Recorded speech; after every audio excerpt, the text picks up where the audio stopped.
Students, revision में आपका फिर से स्वागत है। उम्मीद है दोस्तों कि आपकी तैयारी अच्छी खासी चल रही होगी। तो दोस्तों, आज के इस वीडियो की खास बात यह है कि हम किसी प्रैक्टिस सेट नहीं लगाने वाले, हम even topic wise MCQ solve करने वाले हैं, जिसमें हम विशेष टॉपिक लेंगे। अब देखिए, प्रत्येक टॉपिक में ना विभिन्न टाइप्स होते हैं। तो आज की वीडियो में हम क्या करने वाले हैं, उन टाइप्स को भी पढ़ेंगे, ताकि अगर किसी भी टॉपिक से आपके क्वेश्चन आए, आपके क्वेश्चन बनने चाहिए। तो दोस्तों, इसी प्रकार से पूरी की पूरी सिलेबस मैं जल्द से जल्द पूरी खत्म करा दूंगा। तो अगर आप वीडियो पे नए हैं तो पहले जाइए लाइक शेयर एंड सब्सक्राइब कर लीजिए, तभी आने वाली वीडियोस की नोटिफिकेशन आपको मिल पाएंगी। तो चलिए बिना किसी देरी के बढ़ते हैं हमारे आज के वीडियो की ओर। हाँ तो दोस्तों, सबसे पहले मैं आपको ये बता देता हूँ कि हम कौन कौन से टॉपिक्स पढ़ने वाले हैं। ये 2 से 3 दिन आपके ऐसे होने वाले हैं ना, जिसमें ये सारे के सारे टॉपिक्स आपके 2 से 3 दिन में ही मैं खत्म करा दूंगा। तो दोस्तों, यहाँ पर हम पढ़ने वाले हैं संख्याएं, साधारण भिन्न, दशमलव भिन्न, महत्तम समापवर्तक, एलसीएफ या एचसीएफ, है ना, स्टार करता हूँ, परसेंटेज, चाल, समय और दूरी, साधारण ब्याज, है ना, लाभ हानि, प्रॉफिट लॉस, अनुपात समानुपात, संख्याओं के जोड़ घटाना गुणा और भाग। ठीक है, तो इस प्रकार से सारे के सारे टॉपिक्स हम कवर करने वाले हैं। तो दोस्तों, यहाँ पर आज के इस वीडियो में मैं 2 टॉपिक कवर करूंगा, संख्याएं और साधारण भिन्न और दशमलव। ठीक है, यहाँ पर इन टॉपिक से विभिन्न टाइप बनते हैं, तो हर टाइप से क्वेश्चन मैं यहाँ पर कराने वाला हूँ। तो दोस्तों, इसके बाद पूरी कंटिन्यू सीरीज चलेगी, तो आपको अभी से सब्सक्राइब कर लेना है, तभी आने वाली वीडियोस की नोटिफिकेशन मिलेगी, है ना। तो चलिए, आज हम पढ़ने वाले, सबसे पहले पढ़ेंगे हम संख्याएं। संख्याएं के अंदर हम पढ़ेंगे पूर्ण संख्या, विषम संख्या, अभाज्य संख्या, आरोही और अवरोही क्रम और स्थानीय मान से क्वेश्चन। ठीक है, इसके पहले भी पूरी पूरी प्रैक्टिस सेट मैंने करा रखी है ना। चलिए, हमारा पहला क्वेश्चन है, संख्या 86.472 में अंक 7 का स्थानीय मान क्या है। तो दोस्तों, मैं सिर्फ 7 का ही नहीं बल्कि पूरी संख्या का क्या बताऊंगा, स्थानीय मान बताऊंगा। तो देखिए, सबसे पहले आप यहाँ पर देखेंगे ना, ये दशमलव के पहले वाली संख्या देखिए 86, है ना। तो 86 में जो 6 का स्थानीय मान क्या हो जाएगा, 6। वहीं 8 का स्थानीय मान क्या हो जाएगा, 8 शून्य। ठीक है, क्योंकि 8 के बाद केवल एक संख्या है, दशमलव वाले को छोड़िए। अब आते हैं हम दशमलव वाले में। सबसे पहले हम आते हैं 4 में। तो देखिए, दशमलव 4 है, तो 4 को हम क्या लिख सकते हैं, 4/10, क्योंकि एक ही संख्या है ना। उसके बाद 7 की बात की गई, तो 7 का स्थानीय मान क्या हो जाएगा, 7 देखिए 1 और 2, यहाँ पर हो जाएगा 7/100 लिखेंगे ना इसको। अब इसे क्या लिखेंगे, 2 को लिखेंगे 2/1000। देखिए, सारी की सारी संख्याओं का मैंने स्थानीय मान दे दिया है, तो आपका उत्तर हो जाएगा 7 का स्थानीय मान 8/। नेक्स्ट देखते हैं, प्रथम 20 विषम प्राकृत संख्याओं का योग क्या होगा। देखिए, इस प्रकार से योग के बारे में मैंने सारी चीजें, पूरे फॉर्मूले यहाँ पर दे रखे हैं। अगर आपको नहीं पता तो आप उस वीडियो सीरीज को भी देखिए, पूरी की पूरी सीरीज को देखना है ना आपको, सारे सूत्र, जिसने इस वीडियो सीरीज को देखा होगा सबको याद होगा। तो दोस्तों, प्रथम 20 विषम प्राकृत संख्याओं का योग क्या होगा। तो देखिए, विषम प्राकृत संख्याएं कौन कौन सी है, जैसे कि 1, 3, 5, 7, 9, या इस प्रकार से आप चलते जाएंगे और 20 संख्याओं को आपस में जोड़ेंगे नहीं, आप सीधा एक फॉर्मूला का यूज करेंगे। कौन सा फॉर्मूला, एन स्क्वायर में एन का मतलब क्या है, 20, 20 का वर्ग बराबर क्या हो जाएगा, 400। तो आपका उत्तर हो जाएगा सीधा ऑप्शन नंबर सी। आप सभी संख्याओं को इस प्रकार से जोड़ के देखिए, आपका आंसर 400 ही आएगा। ठीक है, तो इतना टाइम तो आपके पास होगा नहीं ना कि आप 20 संख्या को जोड़ते रहो। नेक्स्ट देखते हैं, 327 का घात दिया है 1, 2, 3, 123। इसके गुणनफल में इकाई का अंक क्या होगा। देखिए, यूनिट डिजिट निकालना है। तो दोस्तों, क्या आप 327 को 123 बार गुणा करेंगे, नहीं, आपको क्या निकालना है, सबसे पहले जो घात दी है ना 123, इसको आपको देना है 4 से भाग। ठीक है, अब बताइए इसमें शेष फल क्या होगा। तो देखिए, 4 एकम 4 चले गया, 4 तिया 12 चले गया, 30 बार में 120 आया, तो यहाँ पर 3 शेष बचेगा, 3 क्या बचेगा, शेष। अब जो शेष बचा है ना, उसको संख्या के इकाई अंक के घात में लगा दीजिए। तो देखिए, इस संख्या 327 का इकाई अंक क्या हो जाएगा, 7 है, तो इसी के घात में लगा दीजिए जो शेष बचा है उसको। अब जो आंसर आएगा आपका इकाई अंक इजिली आ जाएगा। तो 7 का त्रिघात क्या होता है, 343। ठीक है, अब बताइए 343 में इकाई का अंक क्या है, 3। तो दोस्तों, आपका 327 का घात 1, 2, 3 का भी इकाई का घात क्या हो जाएगा, इकाई का जो संख्या है वो क्या हो जाएगी, 3 ही आएगी। तो ऑप्शन नंबर बी यहाँ पर करेक्ट होगा। इस प्रकार से इकाई से जब भी इस प्रकार से क्वेश्चन है ना, तो आपका जो सॉल्यूशन का मेथड है इसी प्रकार से होगा। नेक्स्ट देखते हैं, यदि संख्या 73, 8a, 6a, 11 से पूर्णतः विभाज्य है तो a का मान क्या है। अब देखिए विभाज्यता के नियम से यहाँ पर क्वेश्चन आया है, एकदम चुटकियों में बनेगा ना। चलिए मैं पूरा का पूरा विभाज्यता का नियम ही मैं आपको बताता हूँ। तो देखिए सबसे पहले हम आते हैं 2 का विभाज्यता का नियम, कि कौन सी संख्या 2 से विभाज्य होगी। इसको देखने का बहुत ही इजी ट्रिक है। कैसे कि यदि आपको संख्या के अंत में क्या दिखे, अंतिम अंक सम संख्या दिखे, सम अर्थात 0, 2, 4, 6, 8, तो सम संख्या जैसे ही दिख गया तो आपको सीधा टिक मानना है कि वो जो पूरी संख्या है ना, चाहे वो 10 अंकों की हो, 20 अंकों की हो, पूरी की पूरी संख्या 2 से विभाज्य होगी। तो देखिए जैसे एग्जांपल लिया 124, तो 124 का जो अंतिम अंक है ये सम है कि विषम, तो ये सम है, तो सीधा आपको कोई सॉल्यूशन नहीं करना, आप बोल सकते हैं कि ये पूरी संख्या 2 से विभाज्य होगी। नेक्स्ट देखते हैं 3 से विभाज्यता का नियम। 3 से विभाज्यता के नियम में आपको जितने भी संख्या दिए गए हैं ना, चाहे 10 हो 12 हो, सबको आपस में जोड़ दीजिए, और आपस में जोड़ने के बाद यदि वो संख्या 3 से विभाज्य हो रही है तो पूरी की पूरी संख्या 3 से विभाज्य होगी। जैसे कि एग्जांपल लेता हूं 123 लिया गया है, ठीक है। अब इसे आपस में आप जोड़ के देखिए, 3 और 2 5, 5 और 1 6, 6 को जब हम 3 से विभाज्य करते हैं तो ये पूरी पूरी तरह से चले जा रही है। इसका मतलब 123 भी पूर्ण रूप से 3 से विभाज्य होगा। 4 से विभाज्यता का नियम है, अंतिम 2 अंक 4 से विभाज्य हो, कोई भी संख्या ले लो, अगर अंतिम के 2 अंक 4 से विभाज्य हो रहे हैं ना, मतलब पूरी की पूरी संख्या 4 से विभाज्य होगी। जैसे कि यहाँ दिया है 316, 316 में अंतिम का 2 अंक है 16, तो 16 को आप 4 से भाग देखिए, तो 4 एकम 4, 4 चौक 16, मतलब पूरी तरह से विभाज्य हो गया, अर्थात 316 भी 4 से विभाज्य होगा। नेक्स्ट देखते हैं 5 से विभाज्यता के नियम। यदि अंतिम अंक 0 या 5 हो तो सीधा आपका उत्तर हो जाएगा कि वो संख्या 5 से विभाज्य होगी। जैसे कि कोई संख्या ले लिया मैं, 2 3 5 1 9 10 9 10 2 3 और 5 ले लिया, तो अगर बोला जाए कि क्या ये 5 से विभाज्य होगी, तो क्या आप भाग करके देखेंगे? नहीं, सीधा अंतिम में अंक दिया है 5, तो मतलब अंतिम में 5 दिख गया, मतलब पूरी की पूरी संख्या भी 5 से विभाज्य होगी। ठीक है, अब आते हैं 6 से विभाज्यता का नियम। तो 6 को ना आप 2 भागों में तोड़ सकते हैं। कैसे? 2 तिया 6, 2 गुणे 3। तो यहाँ पर से यदि कोई संख्या 2 के विभाज्यता का नियम साथ ही साथ 3 के विभाज्यता का नियम दोनों का फॉलो करती है तो वो 6 से भी विभाज्य होगी। कैसे? चलिए मैं बताता हूँ आपको। जैसे कोई संख्या मैंने ले लिया 132 लिया है ना, तो 132, तो सबसे पहले ये चेक कीजिए कि क्या ये 2 से विभाज्य है। तो 2 से विभाज्यता का नियम क्या है? अंतिम अंक सम संख्या है। तो देखिए यहाँ पर 2 है तो अंतिम अंक सम है कि नहीं? यहाँ है, मतलब ये 2 से विभाज्य है। दूसरा देखते हैं 3 से विभाज्यता का नियम। 3 से विभाज्यता का नियम क्या बोलता है? आपस में अंकों को जोड़िए, आपस में अंकों को जोड़िए और जो संख्या है उसे 3 से विभाज्य दीजिए। तो यदि वो विभाज्य हो जा रही है तो 3 से विभाज्य है, तो 3 से विभाज्य है, अर्थात ये 2 और 3 दोनों के नियम का पालन कर रही है, तो 6 भी क्या है? 6 भी क्या है? वो 6 से भी विभाज्य है, अर्थात 132 भी 6 से विभाज्य हो। ठीक है, इसी प्रकार से आप किसी भी संख्या का निकाल सकते हैं। चलिए, जैसे 8 का आ गया, तो जैसे 4 में था कि अंतिम के 2 अंक विभाजित होने चाहिए 4 से, तो 8 में है अंतिम के 3 अंक 8 से विभाज्य होने चाहिए। जैसे 1096 है, ठीक है, तो ये 8 से विभाजित है कि नहीं? अंतिम के 3 अंक देखिए 096, 096 ये भाग होने चाहिए 8 से। देखते हैं 8 एकम 8, 8 दूनी 16, पूरी तरह से जा रहे हैं, अर्थात 1096 भी 8 से विभाज्य होगा। ठीक है, 9 का विभाज्यता है, 9 का विभाज्यता ठीक 3 के विभाज्यता के नियम से जैसा ही है। आपको आपस में अंकों को जोड़ना है। यदि अंक जो मिला लास्ट में वो 9 से विभाज्य है तो पूरा का पूरा संख्या भी 9 से विभाज्य होगा। जैसे कि दिया गया है 729, तो 729 का चेक करना है 9 से विभाज्य है कि नहीं। आपस में जोड़िए, 9 और 2 11, 11 और 7 18, 18 आ गया, तो 18 को 9 से भाग दीजिए, 9 एकम 9, 9 दूनी, अर्थात ये जो संख्या है इनका योग जो है 9 से भाग जा रहा है, तो पूरी की पूरी 729 भी क्या है? 9 से भाग जाएगी। 10 से विभाज्यता का नियम क्या है? अंतिम अंक 0 हो, तो यदि अंतिम अंक 0 दिख गया आपको तो वो 10 से विभाज्य है। 11 का विभाज्यता का नियम, ये बहुत इंपॉर्टेंट है। 11 का विभाज्यता का नियम क्या कहता है? विषम स्थान का योग माइनस सम स्थान का योग, है ना। तो जो विषम स्थान का योग है, जैसे कि मैंने ले लिया 2 3 5 8 9, ठीक है, इसमें विषम स्थान कौन कौन सा है? देखिए 2 है, फिर 5 है, फिर 9 है। इन सबको आप आपस में जोड़ेंगे, 2 + 5 धन 9, ठीक है, माइनस करेंगे सम स्थान, तो सम स्थानों में कौन है?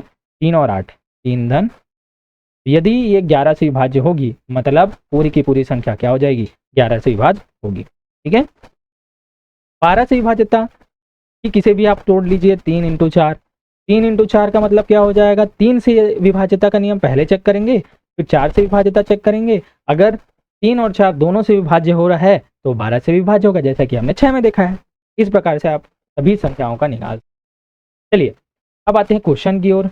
यहाँ क्वेश्चन दिया है, यदि संख्या 7, 3, 8, ए 6, ए 11 से पूर्णतः विभाज्य है तो ए का मान क्या है। चलिए भैया, 11 से विभाज्यता का नियम क्या बोलता है, विषम स्थान के संख्याओं का योग। देखिए विषम स्थान में क्या है, ये 7, 8 और 6 आपस में जोड़िए, आपस में जोड़िए 7 धन 8 धन 6, ठीक है। उसके बाद इसे माइनस करेंगे हम, इससे सम संख्याओं के स्थानों का योग 3 धन ए धन ए, 3 धन ए धन ए, 3 धन ए धन ए, ठीक है, बराबर 0 के लेते हैं। क्या हो जाएगा, 8 और 7 15, 15 और 6 21, इस आ गया, माइनस आ गया ये 3 + 2, ठीक है। अब इसके इधर भेज देते हैं माइनस वाले को, तो ये हो जाएगा 3 + 2a, 3 को इधर ले जाइए तो माइनस हो जाएगा ये 18 बराबर 2a। तो a बराबर क्या हो जाएगा, 2 को नीचे ले आओ, है ना, तो 2 नीचे आएगा तो कट जाएगा, 2 निया 12, तो a बराबर कितना आ गया 9, अर्थात a के जगह में हम 9 रखेंगे। तो चलिए भैया 7, 3, 8, 9, a के जगह में 9 है a। अब इसे 11 से आप भाग देके देखेंगे ना, ये पूरी की तरह से पूरा का पूरा भाग चले जाएगा, कोई भी शेषफल नहीं बचेगा। इसे आप चेक कर सकते हैं, इसलिए a की जगह में आपका आंसर 9, ठीक है। आप चेक करके देखिए 100% वो 11 से भाग। नेक्स्ट देखते हैं, क्वेश्चन है, वह छोटी से छोटी संख्या जिसे 6, 7, 0, 9 में जोड़ने पर, ऐसी छोटी से छोटी संख्या जैसे 6, 7, 0, 9 में ऐसा क्या जोड़ें कि वो 9 से पूर्णतः विभाजित हो जाए, कोई भी शेष ना बचे। ये हमारा क्वेश्चन है, ठीक है, ये हमारा क्वेश्चन है। तो मैं बताता हूँ शानदार ट्रिक, क्या कि 9 से विभाज्यता का नियम क्या है, 9 से पूर्णतः विभाजित होने का नियम क्या है कि आप जब संख्याओं को जोड़ोगे तो जोड़ने पर वो संख्या 9 से विभाज्य होनी चाहिए। देखिए दोस्तों 6 धन 7 धन 0 धन 9 ऐसे बनाना है कि ये 9 से विभाज्य हो जाए। जड़िए भैया जोड़िए, 6 6 12 13, 13 और 9 कितना हो जाएगा 22, तो 22 और इसे आपस में और जोड़ दीजिए, तो 9 और 9, 2 और 2 4। तो 4 को अब ऐसे बनाइए कि ये 9 से पूर्णतः विभाजित हो जाए। तो 9 से पूर्णतः विभाजित होने के लिए मैं इसमें क्या जोड़ूंगा, इसमें जोड़ दूंगा 5, अभी तो ये क्या बन जाएगा 9, और 9 क्या 9 से पूर्णतः विभाज्य होता है, तो जी हाँ 9 से पूर्णतः विभाज्य होता है। तो हमने जो जोड़ा ना वही हमारा आंसर हो जाएगा ऑप्शन नंबर सी। विश्वास नहीं होता तो चलिए चेक कीजिए। चलिए हमें 6, 7, 0, 9 में क्या जोड़ना बोला है ना, क्या जोड़ा जाएगा, छोटी से छोटी संख्या हमने 5 लिया है। चलिए जोड़ के देखिए, 5 जोड़िए तो कितना हो जाएगा 6, 7, 1, 4, 6714। अब इसे देखिए 9 से भाग देकर, अगर ये पूर्ण तरह चले गया ना तो हमारा 5 करेक्ट आंसर होगा। 9 एकम 9, 9 सत्ते 63, 4 बचा, 9 चौक 36, ये 5 बचा, 9 छक्का 54, मतलब पूरा का पूरा तरह चले गया तो हमारा आंसर, ठीक है। मतलब आप 6, 7, 0, 9 में 5 जोड़ेंगे ना तो 9 से पूर्णतः विभाज्य हो जाए। चलिए नेक्स्ट देखते हैं, दो संख्याओं का योग 40 है तथा उनका गुणनफल 375 है, उनके व्युत्क्रमों का योग क्या होगा। बहुत ही शानदार क्वेश्चन, बस इसको बनाना कैसा है ये समझ जाइए, हलवा क्वेश्चन है। तो देखिए माना वो संख्याएं कौन कौन सी है, x और y, ठीक है। क्या बोला गया है कि दो संख्याओं का योग, मतलब इन संख्याओं का आपस में योग कितना है, x + y बराबर 40 दिया है, ठीक है। और उनका गुणनफल, अर्थात आप इसका गुणनफल कीजिए, x × y बराबर कितना दिया है 300, कितना दिया है भाई। तो अब इनका निकालना है उनके व्युत्क्रमों का योग, व्युत्क्रम मतलब रेसिप्रोकल, अपोजिट, अपॉन में ले आना है। तो देखिए सबसे पहले इनका व्युत्क्रम क्या हो जाएगा, x का व्युत्क्रम 1/x, y का व्युत्क्रम 1/y, और बोला गया है इनका योग क्या होगा 1/x + 1/y।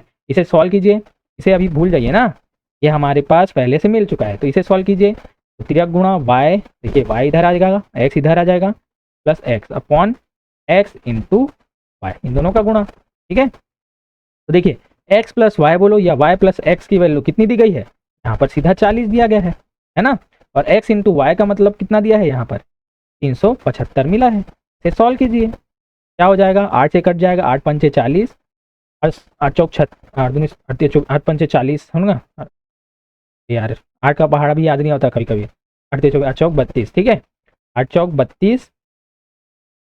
हाँ ये 375 है ना।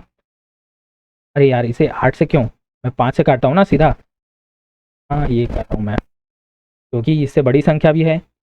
तो 40/375 है। तो यार यहाँ पर हो जाएगा 5 अट्ठे 40 और 5 सत्ते 35 और यहाँ पर 5 पंचे 25। तो देखिए क्योंकि बड़ा भी दिया है ना, तो सीधा आपका आंसर हो जाएगा ऑप्शन नंबर ए 8/75। तो 8/75 यहाँ पर आपका करेक्ट आंसर होगा। ठीक है, तो देखिए आपको किस प्रकार से एक एक चीज को व्यवस्थित करना है, सीक्वेंस वो समझ रहे हैं ना, कहाँ पर से क्या होगा। आप क्या करेंगे, इसी का व्युत्क्रम निकाल के हल करना चालू कर देंगे, ऐसा नहीं होगा। ठीक है, चलिए नेक्स्ट देखते हैं। क्वेश्चन दिया है 240 के कुल कितने गुणनखंड अर्थात फैक्टर्स होते हैं। तो गुणनखंड के बारे में मैंने बता लिया। यहाँ पर न कि अभाज्य गुणनखंड की बात की, पिछले वीडियो मैंने बता रखा है कि अभाज्य गुणनखंड कैसे निकालते हैं और साथ ही साथ गुणनखंड कैसे निकालते हैं। मैं आपको बताता हूँ गुणनखंड कैसे निकालते हैं। सबसे पहले इसे क्या कीजिए, इस प्रकार से तोड़िए। तो क्या हो जाएगा, 2 एकम 2, 2 दूनी 4 शून्य, 2 छक्का 12 शून्य, 2 तिया 6 शून्य, 2 एकम 2, 2 पंचे 10, फिर 3 पंचे 15, फिर 5 एकम 5। तो क्या हो जाएगा, 2 का घात 4, 2 का घात 4 इंटू 3 का घात 1 कुछ नहीं है, तो 5 का घात 1 कुछ नहीं है। तो अब इस प्रकार से अभाज्य गुणनखंडों में हमने तोड़ लिया। देखिए अभाज्य संख्या है ना, 2, 3 और 5 अभाज्य संख्या है, इस प्रकार से टूट गई। तो अब क्या करना है, हमें जो भी घात दिया है ना उसमें +1 करना है और आपस में जोड़ देना है। मतलब 2 का घात 4 है ना, तो इसमें +1 कीजिए, गुणा 3 का घात 1 है, 1 + 1 कीजिए, इंटू 5 का घात 1 है, 1 + 1। कितना आ जाएगा, जो घात है उसी को लिखिए। तो घात है 5 गुणित 2 गुणित 2, आपस में गुणा कीजिए, 5 दूनी 10, 10 दूनी, तो गुणनखंडों की संख्या कितनी आ जाएगी, ऑप्शन नंबर बी। वहीं अगर अभाज्य गुणनखंडों की बात की जाती, 240 के कुल कितने अभाज्य गुणनखंड है ये निकालने की बात की जाती, तो जितने घात यहाँ पर मिले हैं ना, क्या क्या मिला है, 4, 1 और 1, बस इसे आपस में जोड़ दीजिए, 4 और 1 5, 5 और 1। अभाज्य गुणनखंडों की संख्या 6 हो गई। लेकिन सिर्फ गुणनखंडों की संख्या अगर पूछी जाए तो कितनी है। ठीक है, नेक्स्ट देखते हैं। 8 से 100 तक की गिनती में अंक 2 दहाई के स्थान पर कितनी बार आता है। मतलब जो अंक 2 है ना वो दहाई के स्थान पर चाहिए। तो देखिए ये जो स्थान है वो इकाई, ये हो जाएगा दहाई, ये इकाई और ये दहाई। ठीक है, तो दहाई स्थान पर कब कब आएगा 1 से लेकर 100 तक। तो दोस्तों इसको तो आपको देख कर ही समझना। देखिए कहाँ से आता है, हम लेते हैं 20 से शुरू हो जाता है। 20 से जो है ना 2 की संख्या दहाई में आनी शुरू हो जाती है। तो देखिए अभी स्थान कौन सा है, ये इकाई है 0, ये दहाई है, तो अभी 2 दहाई स्थान में है। इसके बाद आप कहाँ से लेंगे, सीधा गिनती चालू कीजिए। 20 के बाद आता है 21, अभी भी दहाई में है। 22 अभी भी इकाई में भी है और दहाई में भी है, दहाई में भी है। 23, 24, 25, 26, 27, 28 और 29। इसके बाद तो 30 आ जाएगा, फिर दहाई में वो नहीं रहेगा। इकाई में बहुत जगह में रहेगा, लेकिन दहाई में सिर्फ इतने में ही आपको 1 से 100 तक मिलेगा। तो देखिए सीधा गिनिए कहाँ कहाँ है, 1 2 3 4 5 6 7 8 9 और 10। ठीक है, तो 10 बार जो 2 है ना दहाई के जगह में आता है, तो आपका आंसर हो जाएगा ऑप्शन नंबर ए 10।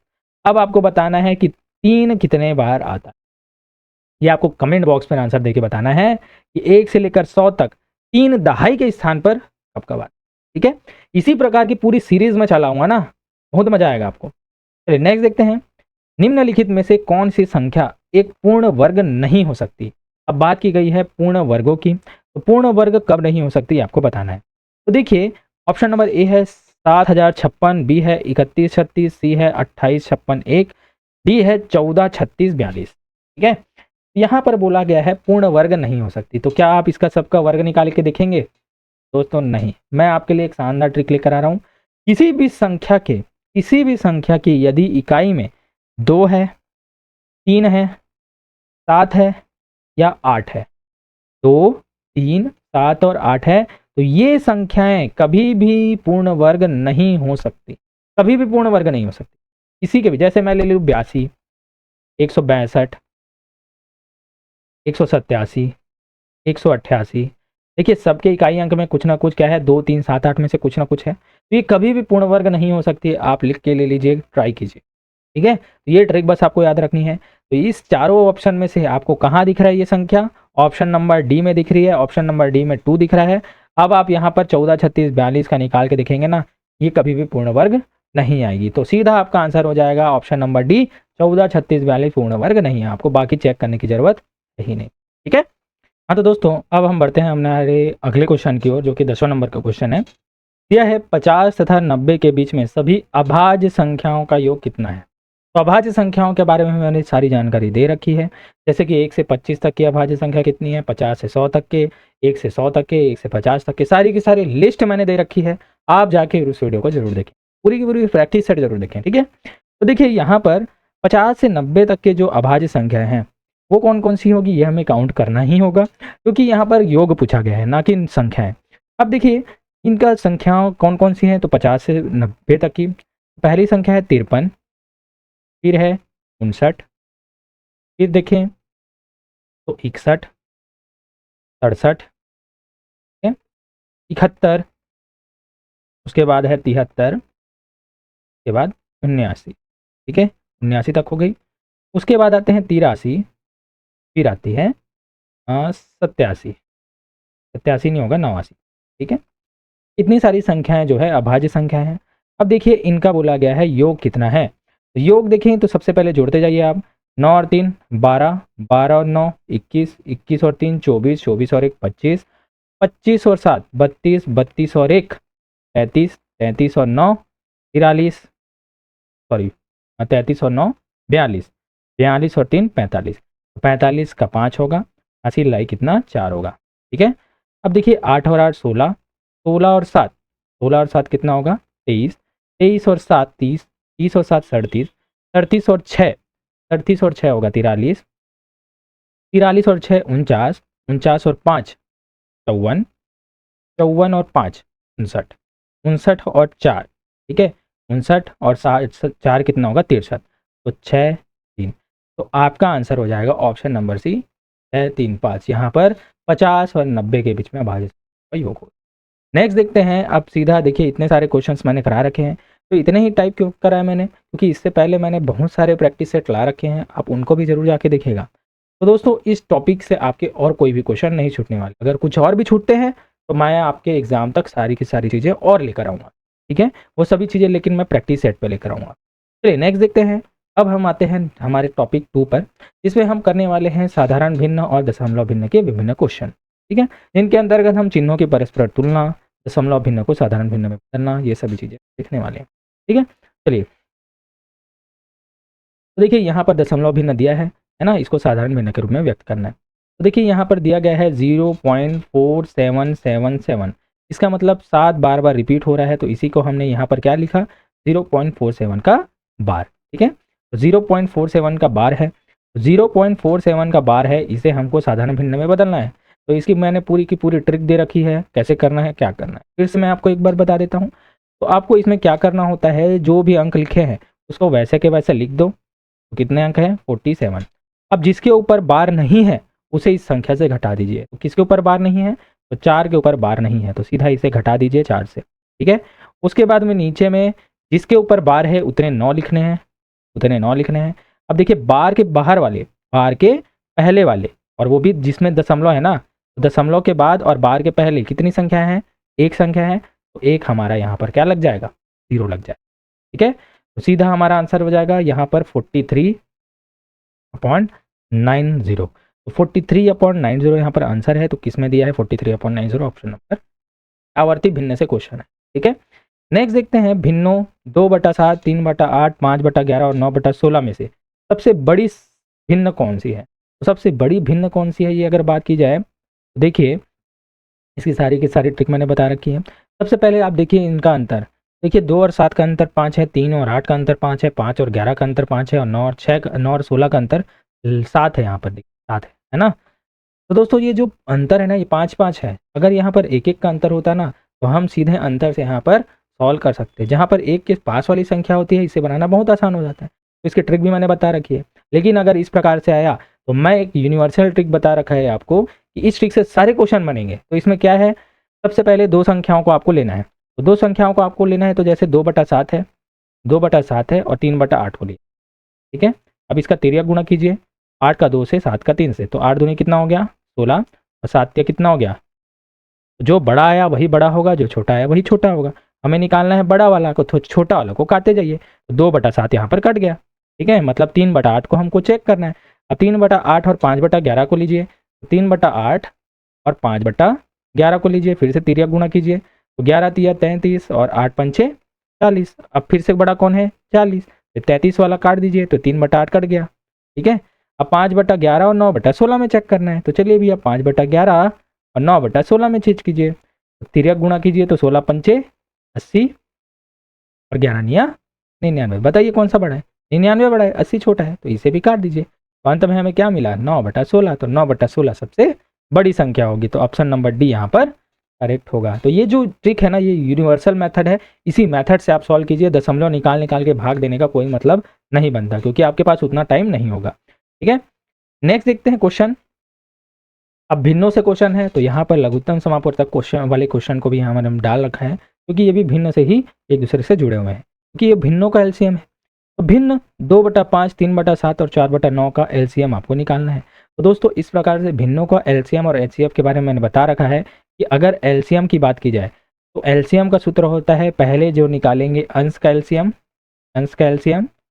बटा हर का एचसीएफ। जिसे बोला जाता है ना, जिसे बोला जाता है उसे ऊपर रखिए, बस इतना आपको याद रखना है।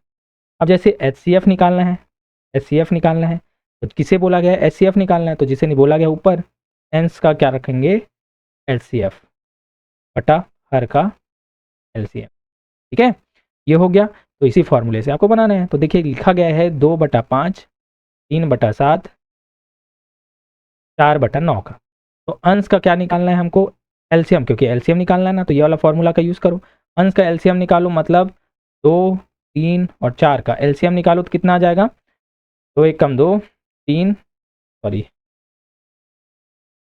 ठीक है, ये 2 1 कम 2, 3 को वैसा का वैसा, 3 2 दूनी 4, ठीक है। तो बाकी कुछ नहीं बचा, तो 3 दूनी 6, 6 दूनी 12, तो 12 क्या हो जाएगा हमारा अंश का एलसीएम अपॉन हर का एचसीएफ निकालो। तो हर कौन कौन सा है, हर है हमारा 5, 7 और 9। तो देखिए सभी के सभी एक दूसरे से अलग हैं, तो ये सिर्फ और सिर्फ एक से जाएगा, और किसी से जाएगा क्या नहीं, तो ये हर का एचसीएफ क्या हो जाएगा 1, तो सीधा आपका आंसर हो जाएगा 12/1 या सीधा 12। तो ऑप्शन नंबर बी यहाँ पर करेक्ट आंसर, ठीक है। चलिए नेक्स्ट देखते हैं। यदि किसी सामान का 2/3 भाग का मूल्य 2200 है, तो उसके 3/11 भाग का मूल्य क्या होगा। तो देखिए माना कोई सामान क्या है एक्स है, तो पहले इस लाइन को सॉल्व कीजिए। किसी सामान का 2/3 भाग, तो इसका 2/3 भाग का मूल्य कितना दिया है भाई 2200 दिया है, ठीक है 2200 दिया है, तो वो सामान का मूल्य कितना हो जाएगा, सॉल्व कीजिए। तो 2200 है इंटू 3/2 पलट जाएगा, तो ये जाएगा 3 2 है ना, ये 11 बार में 11 तिया 3300, तो एक्स का मान 3300 आ गया।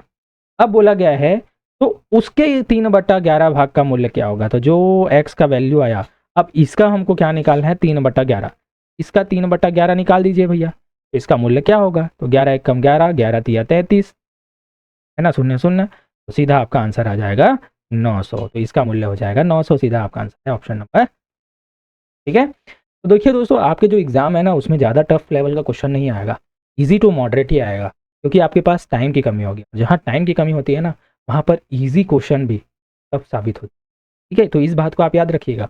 नेक्स्ट देखते हैं। हाँ, अब ये भी भिन्न से ही क्वेश्चन है जो कि सरलीकरण का भी रूप है। इसे इस प्रकार से लिखा गया, देखिए टाइप करने में दिक्कत हुई है, तो यहाँ पर मैं आपको फिर से लिख देता हूँ। यहाँ पर दिया गया है 3 + 1/2 - 1/, ठीक है, इसे आपको सॉल्व करना। तो इसे आपको सॉल्व करना है, तो सॉल्व कहाँ से करते हैं, नीचे से ऊपर की ओर। तो चलिए भैया सॉल्व करते जाइए, पहले लेता हूँ मैं।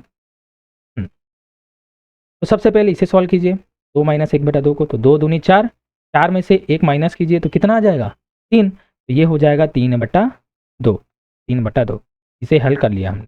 अब जो 3/2 है 1/3/2 है ना, तो ये 2 क्या हो जाएगा ऊपर और 3 नीचे पलट जाएगा, तो ये क्या हो जाएगा 2 बटा, मतलब अब क्या बचा हमारा सिर्फ ये 3 + 2/3, ठीक है। इसे सॉल्व कीजिए, इसे सॉल्व कीजिएगा तो क्या हो जाएगा, 3 तिया 9, 9 धन 2 बराबर 11/3 आ गया। 11/3 है, 1/11/3 है, 3 कहाँ चले जाएगा ऊपर, तो 3/11 आपका आंसर हो जाएगा। ऑप्शन नंबर सी यहाँ पर करेक्ट होगा। तो कैसे नीचे से ऊपर जाना है आपको इस बात को याद रखना है, ठीक है, और कैसे अंक पलटते हैं इसे भी आपको याद रखना है, ठीक है। नेक्स्ट देखते हैं संख्या 0.0016 का वर्गमूल क्या है। अब आप बोलेंगे वर्गमूल तो यहाँ टॉपिक में नहीं है, तो दोस्तों दशमलव तो आपके टॉपिक में है, दशमलव आपके टॉपिक में है ना, तो दशमलव के रूप में यहाँ पर वर्गमूल का क्वेश्चन पूछा जा सकता है, तो हमको हर चीज़ के लिए तैयार होना है। तो देखिए यहाँ पर बोला गया है 0.0016 का वर्गमूल क्या है। तो दोस्तों यहाँ पर आप क्या करेंगे, इस प्रकार से 0.0016 आपको निकालना है। तो आप मोस्टली लोग क्या करेंगे यहाँ पर, देखिए दोनों मेथड से मैं बताता हूँ। तो इसे सबसे पहले क्या करेंगे, साधारण भिन्न में तोड़ेंगे, ठीक है।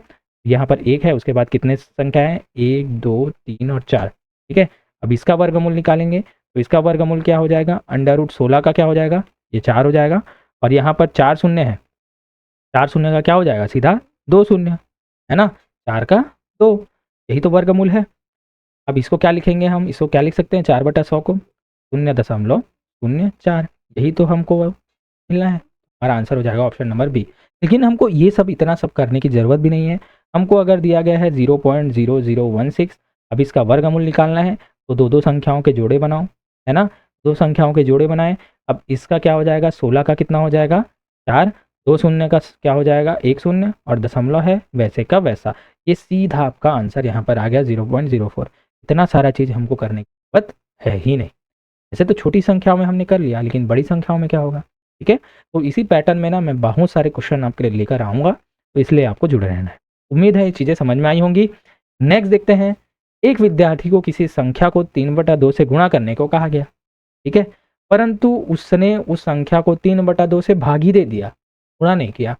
उसका परिणाम सही उत्तर से 10 कम था, ठीक है, वह संख्या क्या। बहुत ही शानदार क्वेश्चन है, लेकिन बहुत ईजी है। देखिए क्या बोला गया है, माना कोई संख्या क्या है, x है, माना जो संख्या है ना वो x है। सबसे पहले क्या बोला गया कि उसको 3/2 से गुणा करो। मतलब अगर मैं 3/2 को, है ना, या फिर x को 3/2 से गुणा करूं तो ये होगा, का मतलब क्या हो जाएगा 3x/2 आ गया, ठीक है। लेकिन उसने क्या किया, उसने उस संख्या को 3/2 से भाग दे दिया। लेकिन उसने क्या किया, इस संख्या को 3/2 से भाग दे दिया भैया, ये देखो इस प्रकार से भाग दे दिया, क्या हो जाएगा 2 ऊपर आ जाएगा, तो ये हो जाएगा 2x/, ठीक है। करना ये था, हो गया ये। अब ये करना था, और देखिए 3x/2 करना था, लेकिन हो गया 2x/3। इन दोनों में तो कितने का अंतर मिल गया, 10 का अंतर मिल गया भाई। तो वो संख्या हमको निकालनी है, तो सीधे से इस प्रकार से आप जमा दीजिए। क्या दिया था, 3x/2 करना था, कर दिया उसने 2x/3।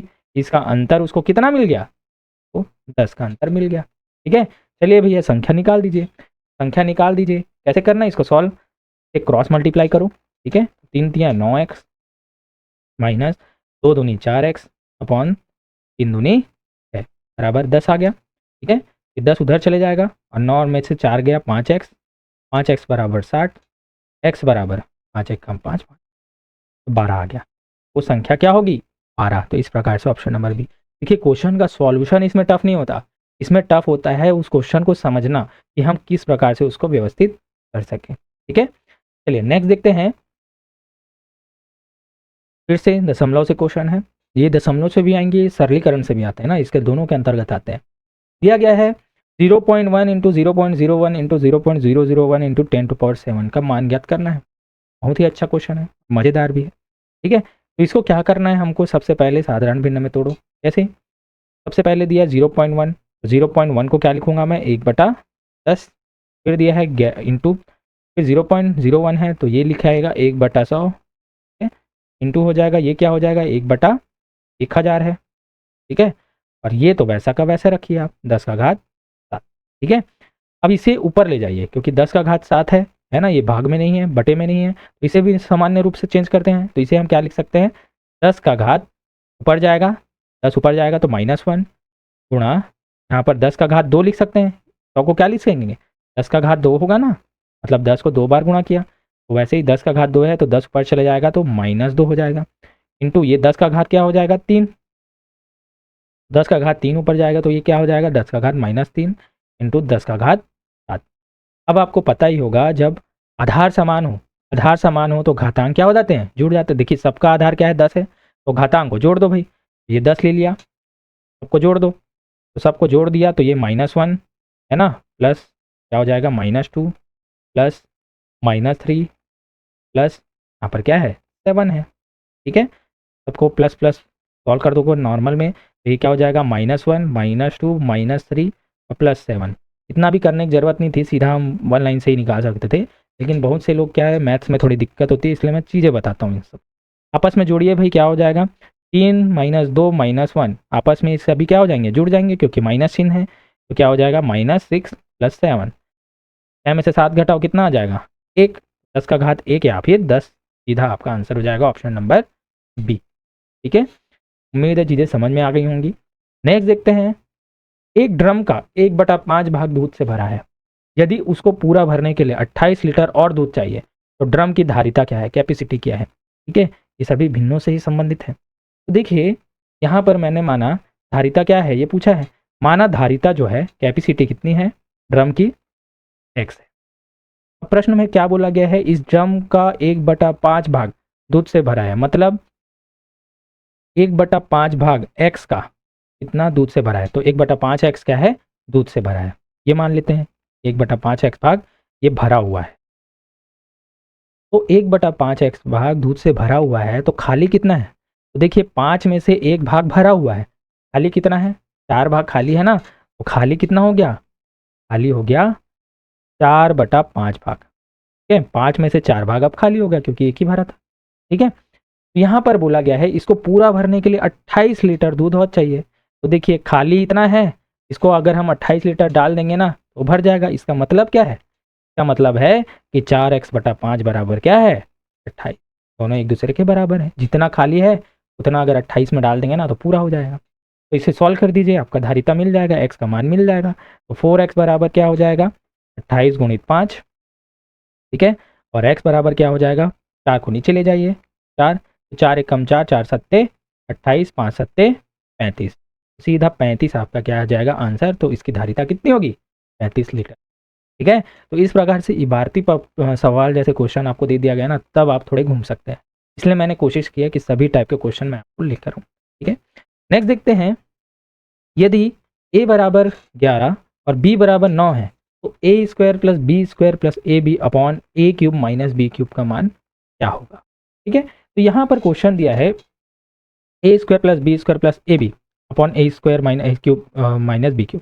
मोस्टली लोग क्या करेंगे, सीधा a और b का मान तो दिया है, सीधा रखते हैं और सॉल्व करते जाते हैं, लेकिन इतना टाइम हमारे पास होता नहीं है। क्या है, आप 11 का क्यूब निकालोगे, फिर 9 का क्यूब निकालोगे, फिर माइनस करोगे, इतना टाइम नहीं होता। मैं आपको सिंपली बताता हूँ कि आपको करना क्या है। देखिए दिया क्या है a² + b² + ab। ठीक है, नीचे में क्या दिया है a³ - b³। अब देखिए आपको पता होना चाहिए कि a³ - b³ बराबर क्या होता है, a - b a² + b² + a का सूत्र ही होता है।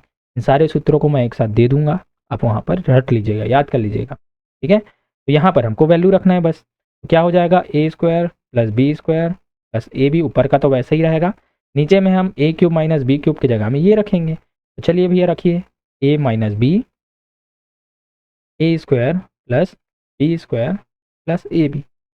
अब देखेंगे ऊपर में भी सेम है, नीचे में भी सेम है ना, तो इन दोनों को आप काट दीजिए, बचा क्या, बचा है हमारा a - b।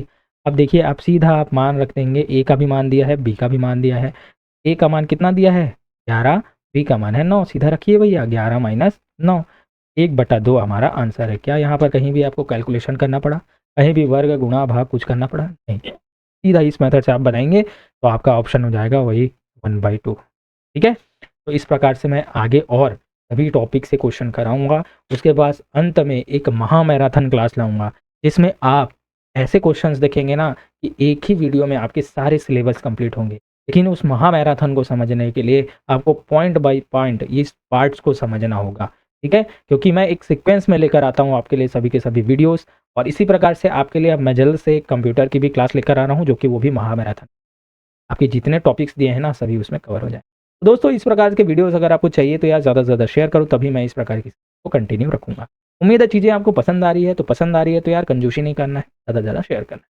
तो चलिए इसी प्रकार से वीडियोस मेरे पाने के लिए सब्सक्राइब कर लीजिए और आज के मेरे वीडियो पर बने रहने के लिए धन्यवाद। मिलते हैं अपने नेक्स्ट वीडियो में नए